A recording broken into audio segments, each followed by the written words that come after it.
નમસ્કાર મિત્રો, આપણી યુટ્યુબ ચેનલમાં તમારું સ્વાગત છે. આપણે જે વિદ્યુત સહાયક જુનિયર એન્જિનિયર ઇલેક્ટ્રિકલની એક્ઝામ પ્રિપેરેશન માટે જે એમસીક્યુ લેક્ચર સિરીઝ જોઈ રહ્યા હતા, તેમાં અત્યાર સુધી આપણે ઘણા બધા ટોપિક પર આધારિત જે એમસીક્યુ હતા તેના વિશે માહિતી મેળવી. આજના વિડીયોમાં આપણે પાવર ઇલેક્ટ્રોનિક્સ પર આધારિત કેટલાક અગત્યના એમસીક્યુ છે એનો પહેલો ભાગ પાર્ટ 1 છે તે જોઈશું, કે જેમાં આપણે પાવર ઇલેક્ટ્રોનિક્સને લગતા કેટલાક અગત્યના એમસીક્યુ વિશે માહિતી મેળવવાનો પ્રયત્ન કરશું. તો ચાલો મિત્રો વિડીયોની શરૂઆત કરીએ. તો સૌપ્રથમ તમને એમસીક્યુ આપેલો છે, a silicon controlled rectifier SCR is એટલે કે એસસીઆર ઇઝ શું છે? તો ઓપ્શન આપણે જોઈએ તો ઓપ્શન તમને આપેલા છે. Option A unijunction device, option B device with 3 junction, option C device with 4 junction and option D none of the above. તો હવે અહીંયા એસસીઆરમાં કેટલા જંક્શન છે એના આધારે તમને એમસીક્યુ પૂછેલો છે. તો એના માટે આપણે સૌપ્રથમ એનું કન્સ્ટ્રક્શન જોઈ લઈએ. તો એસસીઆરનું બેઝિકલી જે કન્સ્ટ્રક્શન છે એ હું અહીંયા ડ્રો કરું તો તમને એના પરથી આઈડિયા ક્લિયર થશે કે એના કન્સ્ટ્રક્શનમાં ચાર લેયર આવેલા હોય છે. એટલે કે પહેલું લેયર પી લેયર, એન લેયર, પી લેયર અને એન લેયર, અને 3 ટર્મિનલ છે એ ધરાવે છે, એનોડ, કેથોડ અને ગેટ. એટલે કે અહીંયા પહેલું લેયર છે પી લેયર થશે, બીજું લેયર એન લેયર થશે, ફરીથી એક પી લેયર આવશે અને પાછું લાસ્ટ લેયર છે એન લેયર થશે. ઉપરનો જે પી લેયર છે એની સાથે એનોડ ટર્મિનલ રહેલો હશે અને નીચેનો જે છે એની સાથે કેથોડ ટર્મિનલ હશે, અને અહીંયા જે ઇનર પી લેયર સાથે જે ટર્મિનલ છે ગેટ ટર્મિનલ છે. તો અહીંયા જંક્શન વિશે પૂછેલું છે, તો આ પી અને એન લેયર વચ્ચેનું આ જે છે તેને જંક્શન કહેવાય, બરાબર. તો અહીંયા એસસીઆરના કન્સ્ટ્રક્શનમાં જોવા જઈએ તો 1, 2 અને 3 જંક્શન છે આપણને જોવા મળે છે. તો આપણે અહીંયા કહી શકીએ કે આ silicon control rectifier SCR is a device with 3 junction, એટલે કે option B device with 3 junction is the correct answer. ત્યારબાદ નેક્સ્ટ એમસીક્યુ જોઈએ, એમસીક્યુ નંબર 2. તો એમાં તમને કીધેલું છે થાઇરિસ્ટર ઇઝ બેઝિકલી, ઓપ્શન તમને આપેલા છે અ પીએન ડિવાઇસ. તો હા, ઓપ્શન એ તો કરેક્ટ છે કારણ કે ઉપર જ આપણે એનું કન્સ્ટ્રક્શન જોયું. ઓપ્શન બી જોઈ લઈએ તો એમાં તમને કીધેલું છે કોમ્બિનેશન ઓફ ડાયક એન્ડ ટ્રાયક, એટલે કે ડાયક અને ટ્રાયકનું કોમ્બિનેશન છે. તો એવું તો આપણને કંઈ જોવા મળતું નથી. ઓપ્શન સી તમને આપેલો છે અ સેટ ઓફ એસસીઆર, એટલે કે એક કરતાં વધારે એસસીઆરનો સેટ, એટલે કે એક કરતાં વધારે એસસીઆરના કનેક્શનથી થાઇરિસ્ટર બને છે. તો એવું પણ નથી, થાઇરિસ્ટરને જનરલી આપણે એસસીઆર તરીકે ઓળખીએ છીએ. અને ઓપ્શન ડી તમને આપેલો છે સેટ ઓફ એસસીઆર, ડાયક અને ટ્રાયક, એટલે કે આ ત્રણેયના કોમ્બિનેશનથી થાઇરિસ્ટર બને છે. તો એવું પણ નથી. એટલા માટે આપણે કહી શકીએ કે thyristor is basically a PN device. So option A PN device is the correct answer.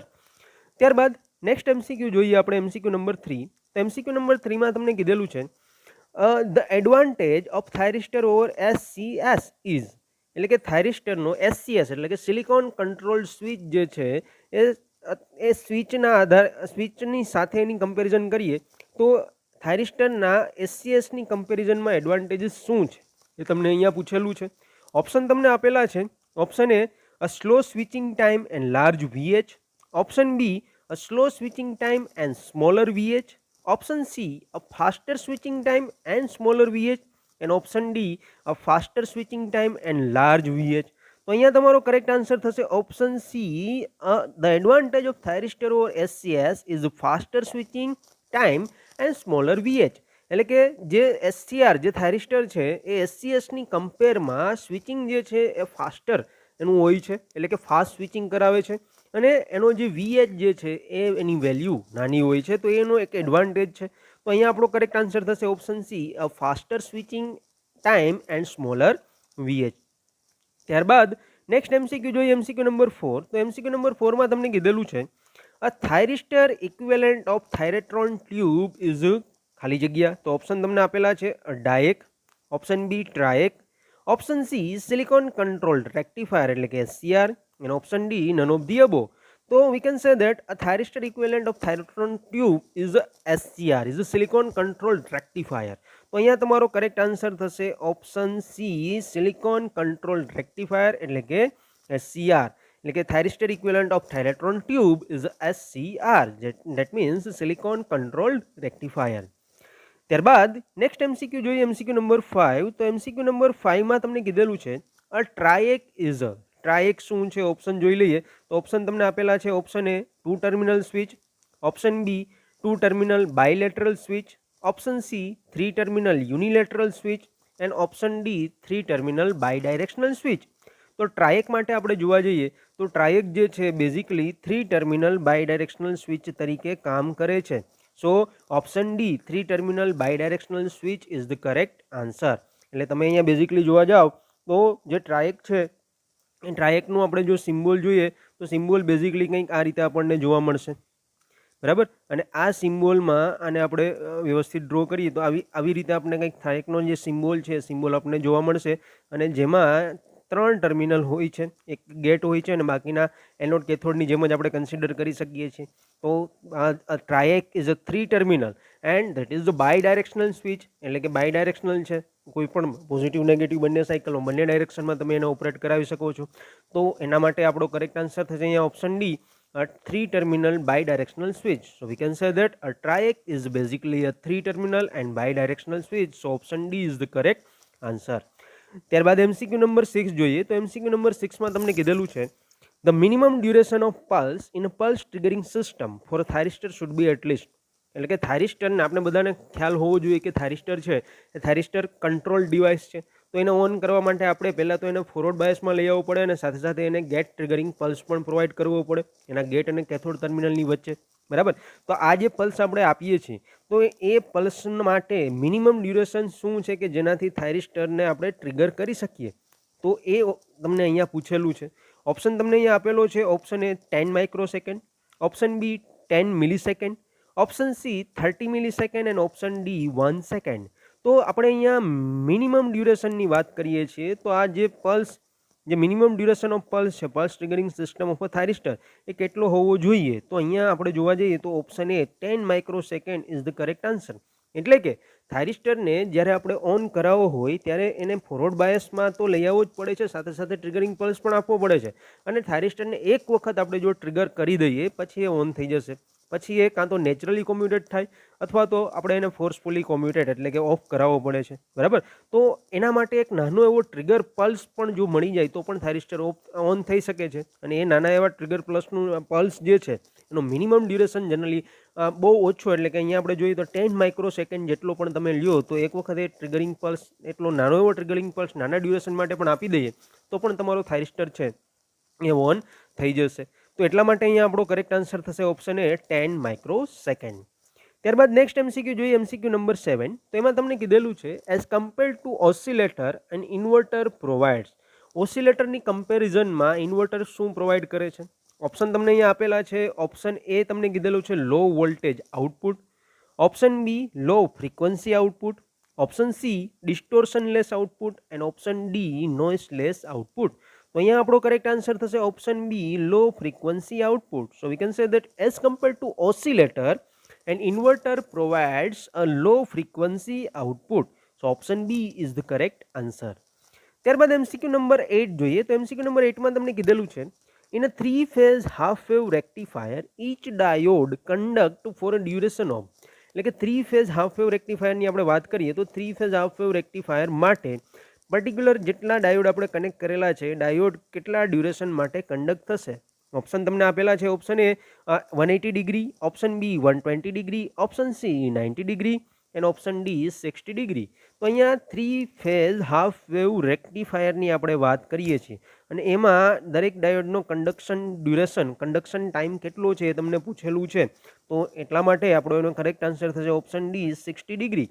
એટલે કે 3-ફેઝ હાફ વેવ રેક્ટિફાયર માટે જે ડાયોડ એમાં કનેક્ટ કરેલા છે એ ડાયોડમાંથી પર્ટિક્યુલર ડાયોડ જે છે પર્ટિક્યુલરલી 60 ડિગ્રીના ડ્યુરેશન માટે ઓન થશે. 60 ડિગ્રી માટે ઓન થશે, ત્યારબાદ એ ઓફ થશે તો બીજો ડાયોડ ઓન થશે. એટલે કે પર્ટિક્યુલર ડાયોડનો કન્ડક્શન ડ્યુરેશન છે, કન્ડક્શન ટાઈમ છે એ 60 ડિગ્રી જેટલો આપણને જોવા મળશે. અને એટલા માટે અહીંયા કરેક્ટ આન્સર થશે ઓપ્શન ડી 60 ડિગ્રી. ત્યારબાદ નેક્સ્ટ MCQ જોઈએ MCQ નંબર 9. તો MCQ નંબર 9 તમને કીધેલું છે which of the following ફાઇન્ડ્સ application in speed control of DC motor. નીચે કેટલાક ઓપ્શન આપેલા છે, એમાંથી કયો ઓપ્શન જે છે DC મોટરના સ્પીડ કંટ્રોલિંગ માટે ઉપયોગમાં લેવાય છે. ઓપ્શન તમને અહીંયા આપેલા છે. ઓપ્શન એ FET એટલે કે field effect transistor, option B NPN transistor, option C SCR and option D none of the above. તો હવે speed control of DC motor, DC મોટરના સ્પીડ કંટ્રોલ માટે આપણે અહીંયા જે ડિવાઇસ આપેલા છે એમાંથી જે ફુલ્લી કંટ્રોલ અથવા તો કહી શકાય કે કંટ્રોલ ડિવાઇસ છે, પાવર ઇલેક્ટ્રોનિક્સ ડિવાઇસ, એનો આપણે યુઝ કરીએ તો એ આપણા માટે ફિઝિબલ રહે છે. તો એટલા માટે અહીંયા speed control of DC motor માટે જે ડિવાઇસ યુઝ થાય છે SCR, એટલે કે option C SCR is the correct answer. ત્યારબાદ એમસીક્યુ નંબર 10 જોઈએ તો એમસીક્યુ નંબર 10માં તમને કીધેલું છે the Ward Leonard system is used for controlling the speed of. જે વાર્ડ લિયોનાર્ડ સિસ્ટમ છે એ શાની સ્પીડ કંટ્રોલિંગ માટે ઉપયોગમાં લેવામાં આવે છે? ઓપ્શન આપેલા છે એ DC motor, option B single phase AC motor, option C 3 phase motor and option D universal motor.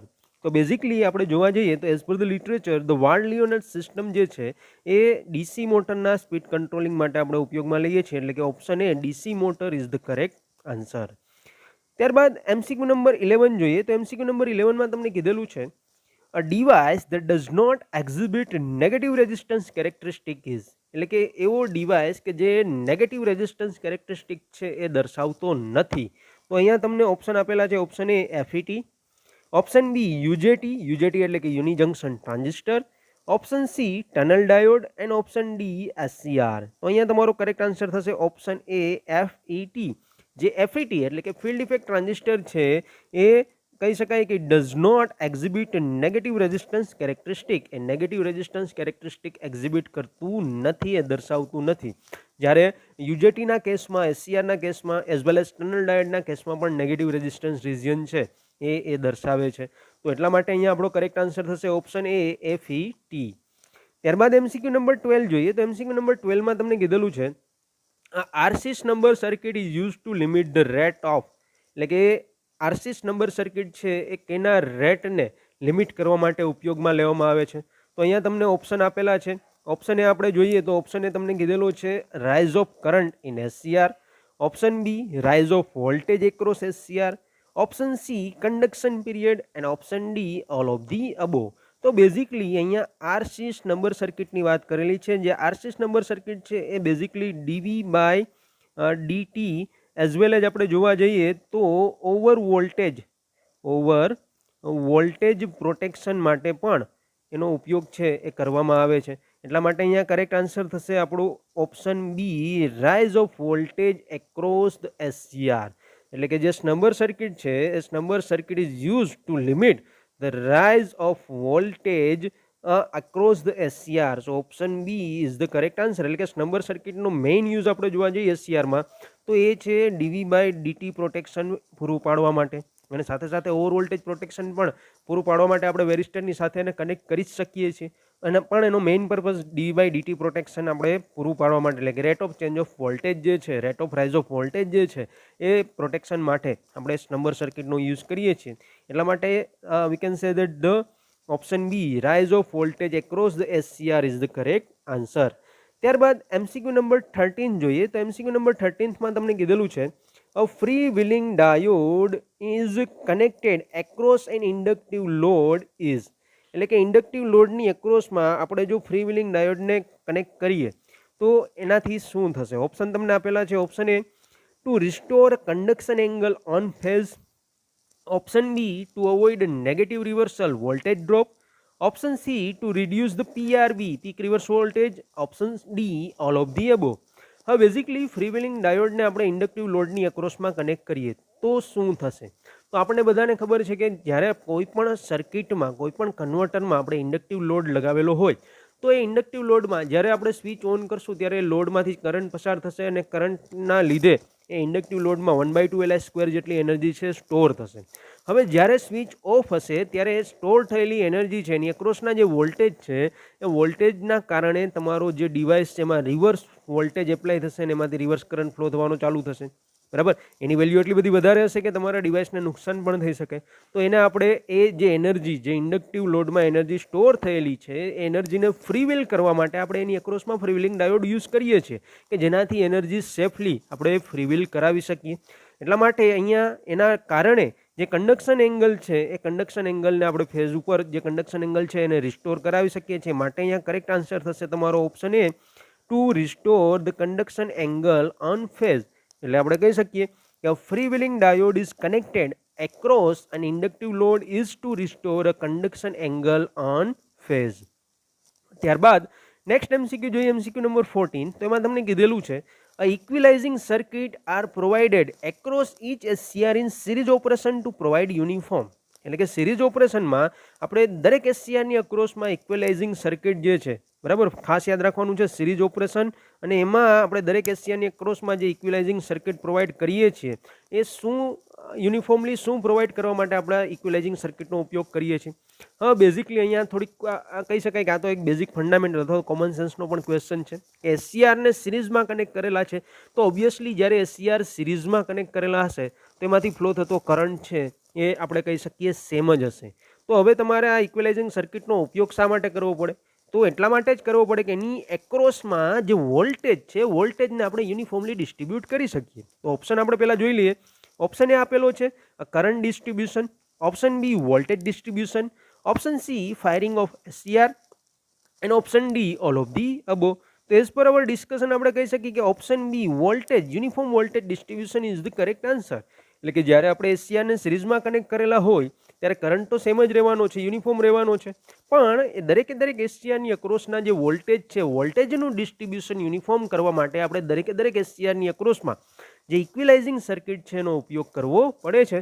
એટલા માટે અહીંયા કરેક્ટ આન્સર થશે option B a voltage distribution. ત્યારબાદ એમસીક્યુ નંબર 15 જોઈએ. તો એમસીક્યુ નંબર 15માં તમને કીધેલું છે in a thyristor circuit the angle of conduction is changed by changing. થાઇરિસ્ટરની સર્કિટ આપણે લઈએ, ઇન્વર્ટર રેક્ટિફાયર લઈએ, તો એમાં ધ એંગલ ઓફ કન્ડક્શન જે છે એ શું ચેન્જ કરવાથી ચેન્જ કરી શકાય છે? ઓપ્શન તમને અહીંયા આપેલા છે. Option A anode voltage, option B gate current, option C forward current, option D anode current.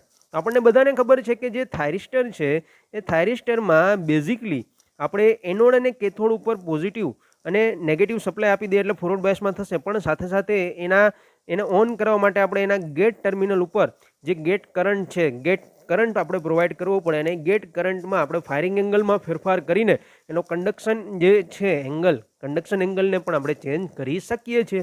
જો ફાયરિંગ એંગલ 0 હશે તો કન્ડક્શન એંગલ જે છે મેક્સિમમ હશે, બરાબર. તો અહીંયા આપણે કહી શકીએ કે કન્ડક્શન એંગલ છે એને ચેન્જ કરવા માટે આપણે થાઇરિસ્ટર સર્કિટમાં એનો જે ગેટ કરંટ છે એ ગેટ કરંટમાં ફેરફાર કરવો પડે છે. એટલા માટે અહીંયા option B gate current is the correct answer. ત્યારબાદ એમસીક્યુ નંબર 16 જોઈએ. તો 16માં તમને કીધેલું છે ઇન અ થાઇરિસ્ટર ઓપ્શન આપેલા છે the holding current is greater than the latching current, option B two currents are equal, option C the latching current is about 3 times the holding current, and option D none of the above. એટલે કે થાઇરિસ્ટરમાં holding current અને latching current વચ્ચેનું relation અહીંયા પૂછેલું છે. તો basically પહેલાં તો આપણે ખબર હોવી જોઈએ કે હોલ્ડિંગ કરંટ એટલે શું અને લેચિંગ કરંટ એટલે શું. લેચિંગ કરંટ એટલે આપણે કહી શકીએ કે એવો એનોડ કરંટ કે જે થાઇરિસ્ટરને ઓન કરાવવા માટે, થાઇરિસ્ટરને ઓન થવા માટે જે મિનિમમ એનોડ કરંટની રિક્વાયરમેન્ટ છે એ મિનિમમ એનોડ કરંટને લેચિંગ કરંટ કહેવાય છે. અને હોલ્ડિંગ કરંટ એના નામ પરથી જ આપણે કહી શકીએ કે થાઇરિસ્ટર એક વખત ચાલુ થઈ ગયા પછી એ થાઇરિસ્ટરને ચાલુ કન્ડિશનમાં હોલ્ડ કરાવવા માટે, ચાલુ જ રાખવા માટે જે મિનિમમ એનોડ કરંટની રિક્વાયરમેન્ટ છે એને હોલ્ડિંગ કરંટ કહેવાય. હવે આમ જોતાં લેચિંગ કરંટ અને હોલ્ડિંગ કરંટ બે આપણને સરખા જેવા લાગશે, પણ ખરેખર એવું છે નહીં. તો કહી શકાય કે થાઇરિસ્ટરમાં the latching current is about 3 times of holding current. Holding current કરતાં લેચિંગ કરંટ 3 ગણો હોય છે. એટલે option C is the correct answer. તો આપણે કહી શકીએ કે in thyristor the latching current is about 3 times of holding current. So option C is the correct answer.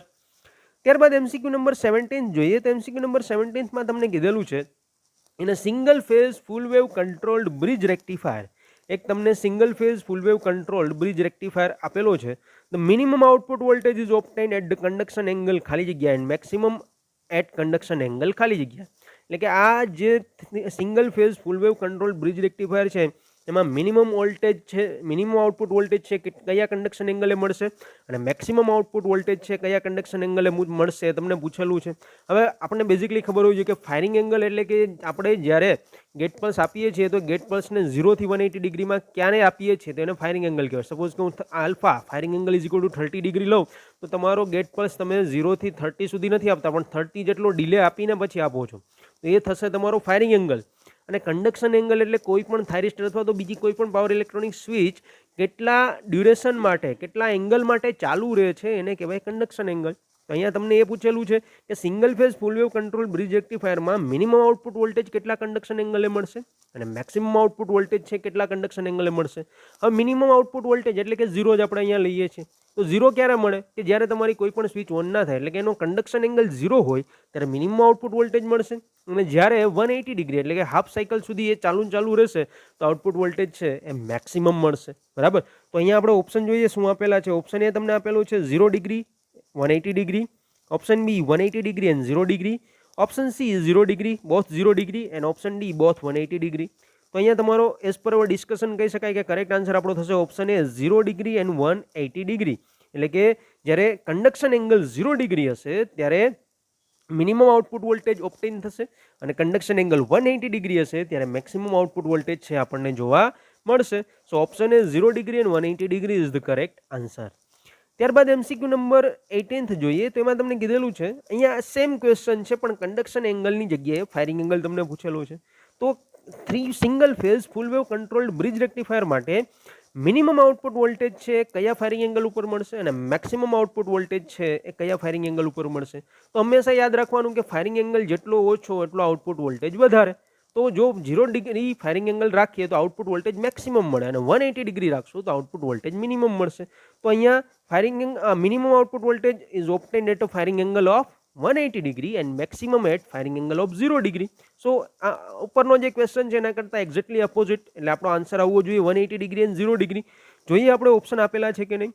Option A તમને આપેલો છે 0 degree 180 degree. Option B 180 degree 0 degree. Option C both 0 degree અને option D both 180 degree. તો અહીંયા તમારો correct answer થશે option B 180 degree and 0 degree. તો 180 degree એ તમારો આઉટપુટ વોલ્ટેજ મિનિમમ હશે અને 0 ડિગ્રી એ તમારો આઉટપુટ વોલ્ટેજ મેક્સિમમ હશે. So option B is the correct answer. ત્યારબાદ MCQ નંબર 19th જોઈએ તો MCQ નંબર 19th માં તમને કીધેલું છે chopper control for DC motor provides variation in. DC મોટરના ચોપર કંટ્રોલમાં શાનું વેરિએશન આપણને મળે છે અથવા તો ચોપરનો ઉપયોગ કરીને ડીસી મોટરના જે સ્પીડ કંટ્રોલ છે એ સ્પીડ કંટ્રોલિંગ આપણે શાના વેરિએશનને કારણે કરાવી શકીએ છીએ. હવે આ ચોપર છે તો ચોપર બેઝિકલી આપણે બધાને ખબર છે કે ડીસીમાંથી ડીસી એટલે કે ફિક્સ ડીસીમાંથી વેરિયેબલ ડીસી આઉટપુટ આપણને આપે છે. બરાબર. હવે ડીસી છે તો એમાં ફ્રીક્વન્સીનું તો કોઈ વેરિએશન કોઈ સવાલ જ નથી કારણ કે ફ્રીક્વન્સી 0 જ હોય. તો અહીંયા ડીસી વોલ્ટેજમાંથી ફિક્સ ડીસીમાંથી વેરિયેબલ ડીસી વોલ્ટેજ આપણને મળે છે. તો વોલ્ટેજના વેરિએશનને કારણે જ આ કંટ્રોલિંગ થતું હશે. તો ઓપ્શન આપણે જોઈએ તો ઓપ્શન એ આપેલો છે input voltage. Option B frequency. Option C current and option D all of the above. તો અહીંયા તમારો correct answer as per discussion થશે option A input voltage. So we can say that a chopper control for a DC motor provides variation in input voltage of the DC motor. એટલે કે ચોપરમાં fix DC આપીએ પછી એની duty સાયકલમાં ફેરફાર કરાવીને ચોપરના આઉટપુટના voltage છે એના આપણે ફેરફાર કરાવી શકીએ અને એ ચોપરનું આઉટપુટ છે ડીસી મોટરનું ઇનપુટ થશે. તો ઇનપુટ વોલ્ટેજ જે છે એના વેરિએશનમાં એનું વેરિએશન છે આપણે ચોપરનો ઉપયોગ કરીને ડીસી મોટરમાં કરાવી શકીએ છીએ. That's why option A input voltage is the correct answer. ત્યારબાદ MCQ નંબર 20 જોઈએ તો એમાં તમને કીધેલું છે in a thyristor dV/dt protection is achieved through the use of. થાઇરિસ્ટરમાં dV/dt પ્રોટેક્શન શાનો ઉપયોગ કરીને મેળવવામાં આવે છે. ઓપ્શન તમને આપેલા છે option A L across thyristor એટલે કે ઇન્ડક્ટર થાઇરિસ્ટરની એક્રોસમાં કનેક્ટ કરીને, resistance across thyristor, RC resistance and capacitance across thyristor and RL across thyristor. હવે આપણે આગળ જોઈ ગયા કે જે dV/dt પ્રોટેક્શન છે તો આ dV/dt પ્રોટેક્શન પ્રોવાઈડ કરવા માટે આપણે સ્નબર સર્કિટ છે એનો ઉપયોગ કરીએ છીએ અને સ્નબર સર્કિટમાં શું કરીએ છીએ તો સ્નબર સર્કિટ આપણે બધાને ખ્યાલ હોવો જોઈએ હવે કે સ્નબર સર્કિટ એટલે બીજું કંઈ નહીં કોઈ પણ થાઇરિસ્ટરના પેરેલલમાં રેઝિસ્ટન્સ અને કેપેસિટરનું સિરીઝ કોમ્બિનેશન કરી અને આ કોમ્બિનેશનને એ થાઇરિસ્ટરના પેરેલલમાં કનેક્ટ કરીએ તો એ જે સર્કિટ બને છે એને સ્નબર સર્કિટ કહેવાય. તો અહીંયા આ dV/dt પ્રોટેક્શન માટે આપણે RC જે છે રેઝિસ્ટન્સ અને કેપેસિટર છે એને સિરીઝમાં જોડી અને એ કોમ્બિનેશનને થાઇરિસ્ટરની એક્રોસમાં જોડી દઈએ તો dV/dt પ્રોટેક્શન પ્રોવાઈડ કરી શકીએ છીએ. માટે અહીંયા આપણો કરેક્ટ આન્સર થશે ઓપ્શન સી RC એક્રોસ થાઇરિસ્ટર. ત્યારબાદ MCQ નંબર 21 જોઈએ તો MCQ નંબર 21માં તમને કીધેલું છે in a thyristor dI/dt protection is achieved through the use of. થાઇરિસ્ટરમાં dI/dt પ્રોટેક્શન કેનો ઉપયોગ કરીને અચીવ કરવામાં આવે છે. ઓપ્શન એ આપેલો છે inductor L in series with thyristor. Option B resistance in series with thyristor. Option C resistance and capacitor RC in series with thyristor and option D RL in series with thyristor. તો DI/DT protection, DI/DT થાઇરિસ્ટરના પ્રોટેક્શનની અહીંયા વાત કરેલી છે. DI/DT એટલે કે rate of change of voltage with respect to time. તો આ જે rate of change of current with respect to time, that is DI/DT. તો આ DI/DT પ્રોટેક્શન માટે આપણે કેનો યુઝ કરવો પડે છે? તો હંમેશા આપણે કોઈ પણ એક ઇન્ડક્ટર જે છે, ઇન્ડક્ટરને થાઇરિસ્ટરની સિરીઝમાં કનેક્ટ કરીને એને DI/DT પ્રોટેક્શનથી આપણે બચાવી શકીએ છીએ, DI/DT પ્રોટેક્શન એને પ્રોવાઈડ કરી શકીએ છીએ. ઇન્ડક્ટર જ શા માટે? તો ઇન્ડક્ટરની કેરેક્ટરિસ્ટિક છે કે સડન ચેન્જ ઇન કરંટ છે થવા દેશે નહીં. એ કરંટ જે એમાંથી પસાર થતો હશે એમાં કાં તો ગ્રેજ્યુઅલી વધારો કરશે અથવા તો ગ્રેજ્યુઅલી ઘટાડો કરશે. તો એટલા માટે એક ઇન્ડક્ટરને સિરીઝમાં કનેક્ટ કરીને, થાઇરિસ્ટર સાથે સિરીઝમાં કનેક્ટ કરીને આપણે એને DI/DT પ્રોટેક્શન છે પ્રોવાઈડ કરી શકીએ છીએ. માટે અહીંયા કરેક્ટ આન્સર થશે option A, L in series with thyristor. So we can say that in a thyristor or DI/DT protection is achieved through the use of L, that is inductor in series with thyristor. તો L નો use કરીને આપણે DI/DT protection છે provide કરી શકીએ છીએ. So option A is the correct answer. ત્યારબાદ MCQ number 22 તમને આપેલું છે, UJT when used for triggering an SCR has a waveform. જ્યારે આપણે UJT એટલે કે યુની જંક્શન ટ્રાન્ઝિસ્ટર જે છે એનો SCRના ટ્રિગરિંગ માટે ઉપયોગ કરતા હોઈએ ત્યારે એના વેવફોર્મ કેવા મળશે? ઓપ્શન તમને આપેલા છે. Option A sine wave, option B square wave, option C sawtooth wave અને ઓપ્શન ડી ટ્રેપેઝોઇડલ વેવ. તો અહીંયા ઓબ્વિયસલી ધ આન્સર થશે ઓપ્શન સી, સોટૂથ વેવ. એટલે કે જ્યારે આપણે યુજેટીનો ઉપયોગ SCRના ટ્રિગરિંગ માટે કરીએ છીએ ત્યારે એના આઉટપુટના જે વેવફોર્મ છે એ સોટૂથ પ્રકારના, સોટૂથ ટાઈપના આપણને મળશે અને એનો ઉપયોગ કરીને આપણે SCRને ટ્રિગર કરાવી શકીએ છીએ. તો મિત્રો અહીંયા આપણે પાવર ઇલેક્ટ્રોનિક્સ પર આધારિત કેટલાક અગત્યના MCQ હતા એના વિશે માહિતી મેળવી અને જેનો પહેલો ભાગ હજુ આપણે જોયો. આગળ આપણે પાર્ટ 2 પણ જોઈશું. જો તમને અમારો વિડીયો પસંદ આવે તો વિડીયોને લાઇક કરો, તમારા મિત્રો સાથે વધુમાં વધુ આ વિડીયોને શેર કરો કે જેથી એમને પણ એક્ઝામની પ્રિપેરેશનમાં મદદ મળી રહેશે. અને તમારા કોઈ ડાઉટ, કોઈ સજેશન હોય તો કમેન્ટ બોક્સમાં અમને જરૂરથી જણાવી શકો છો. સાથે સાથે આ જે વિડીયો આપણે ચેનલ પર મૂકીએ છીએ તેના PDF મટીરિયલ માટે અને રેગ્યુલર અપડેટ માટે તમે અમારી જે ટેલિગ્રામ ચેનલ છે એને પણ સબસ્ક્રાઇબ કરી શકો છો, જેની લિંક અહીંયા આપેલી છે અને ડિસ્ક્રિપ્શનમાં પણ આપેલી છે. અને સાથે સાથે તમે અમારી YouTube ચેનલને પણ સબસ્ક્રાઇબ કરવાનું ના ભૂલશો.